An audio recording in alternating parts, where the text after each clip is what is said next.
when staying became the real danger.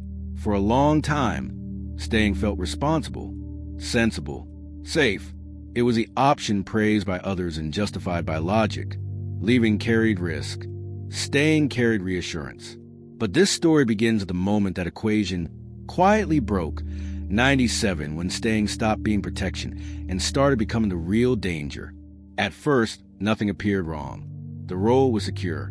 The expectations were clear. Progress followed a familiar rhythm. From the outside, it looked like success. And in a world that rewards consistency, there was no obvious reason to question it. That's why this story matters today. 97, because some of the most harmful career risks don't look like risks at all.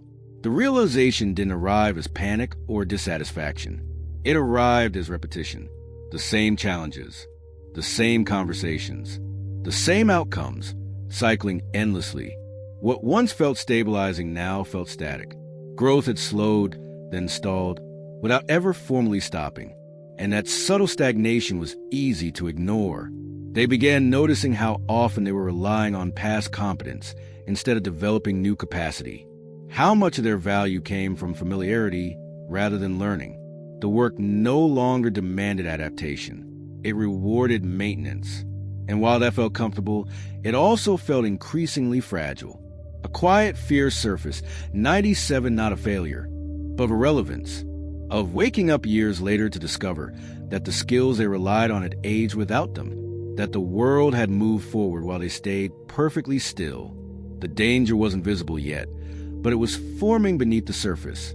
They told themselves staying was prudent, that loyalty mattered, that patience would eventually be rewarded. But deep down, another truth emerged. The longer they stayed without growing, the harder it would be to leave. Comfort was turning into dependency. Stability was slowly becoming a constraint.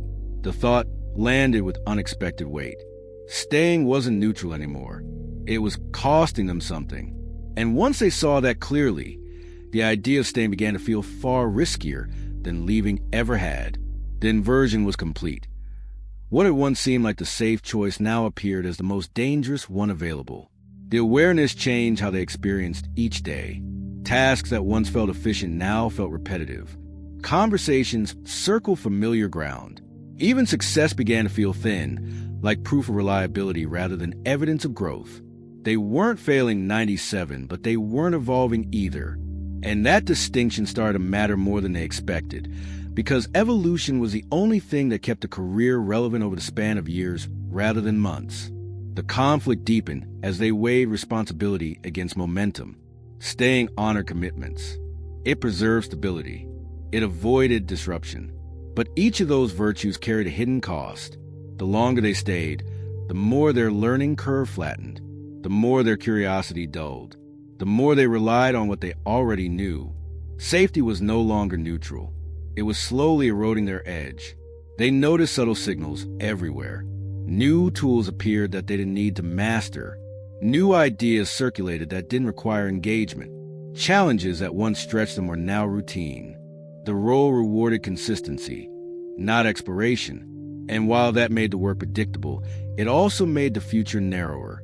Pressure arrived quietly, not from management, but from time. The realization that staying another year would feel easier than leaving 97, but harder to justify later. Each month added comfort, and with it, inertia.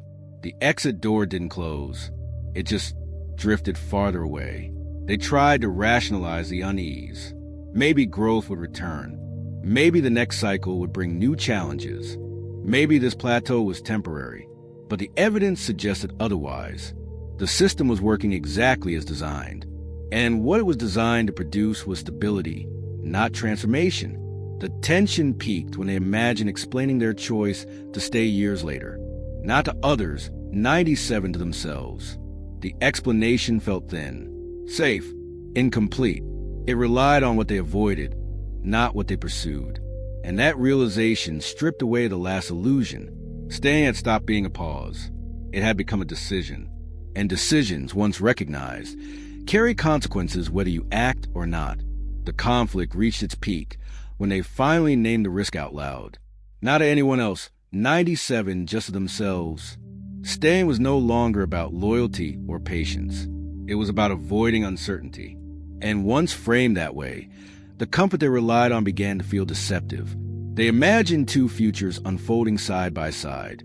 In one, they stayed. The days remained manageable. The work stayed familiar. But the years passed quietly, marked more by repetition than growth. In the other, they left. The path was unclear. The learning curve steep. The outcomes uncertain. But the second future carried motion. Change. Possibility. Fear surged 97, but it was different now. It wasn't fear of leaving. It was fear of becoming obsolete while feeling safe. Fear of waking up to realize their relevance had slowly expired, unnoticed, while they were busy protecting stability. That fear cut deeper than any imagined failure ever could. The emotional peak arrived with a hard truth. Comfort had been helpful once.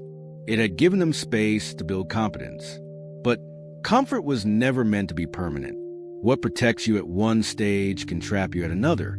And they had stayed long enough for protection to become a cage. The realization was sobering. There was no villain, no bad environment, no dramatic reason to escape. Just a quiet misalignment between who they were becoming and what staying allowed them to be. And that kind of misalignment doesn't resolve itself. They understood then that leaving wouldn't be reckless. It would be responsible to their future skills, their adaptability, their relevance. The danger wasn't in stepping into uncertainty. The danger was in standing still while the world kept moving. They found themselves more engaged, more attentive, more willing to sit with uncertainty. The work required humility, patience, and sustained effort. Progress came slowly, but it came honestly. Each small improvement felt earned. Each challenge felt instructive. The absence of applause made the learning deeper. Over time, the effects began to compound. Skills sharpened in unexpected ways. Confidence grew 97 not from recognition, but from competence. They became comfortable operating without constant reassurance, trusting their judgment even when the path remained unclear. The quiet risk had fundamentally changed their relationship with uncertainty, transforming it from something to avoid into something to navigate. The quiet risk had taught them how to move forward without needing to be seen. Looking back, they understood why the decision hadn't looked brave. Courage is often mistaken for spectacle, but real courage is choosing growth without guarantees, choosing alignment without approval, choosing the long view when short-term validation is available. The risk that didn't look brave became the foundation of a more resilient career, one built on learning rather than image, on substance rather than signal, on depth rather than display. And that foundation held stronger than any visible leap ever could. It proved that the decisions which shape a career most profoundly are often the ones that require the most patience and the least applause. Sometimes the bravest decision is the one no one applauds. Sometimes the smallest shift in perspective becomes the beginning of a new future. When